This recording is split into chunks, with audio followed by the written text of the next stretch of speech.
Good afternoon mga loads, mga ka-espero. Ito po yung aking spot, my hometown, Purog Bulusan, Sorsogon. Ayan yun ang pinapanaan namin sa lagpas ng alon, breakwater. Tapos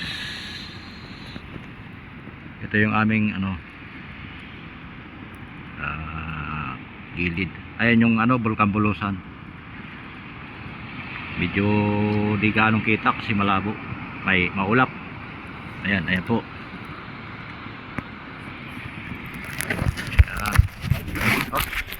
Dito yung pasilip.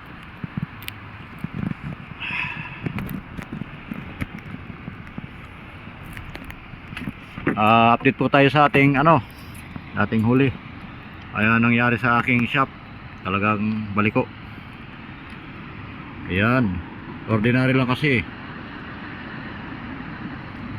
Tapos yung aking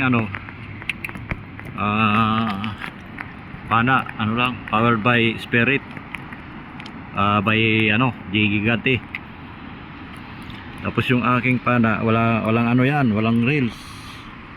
Ayan, walang reels yan, tinanggal ko kasi masyado mabigat. Update po tayo sa ating huli. Dalawang beses na ka-encounter ng GT, pero mga lang yun.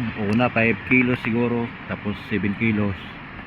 At sa pangatlong pagkakataon, sinerse naman sa awa ng Diyos, encounter ng medyo malaki. Ito po ang huli natin. Ayan, medyo malaki. Estimated siguro mga abot to ng baka 15 kilos. Ayan po. Maganda naman yung tama. Ito yung tama niya. Kaya kahit walang rails, kaya naman iangat. Ayan po yung tagos niya. Ayan yung tagos niya. Uy, bigat.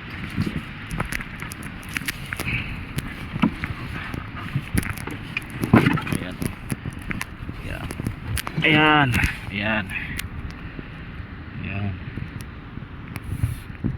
Okay, support na lang po sa aking YouTube channel, Dongski Spear Fishing. Thank you mga lodi, espero.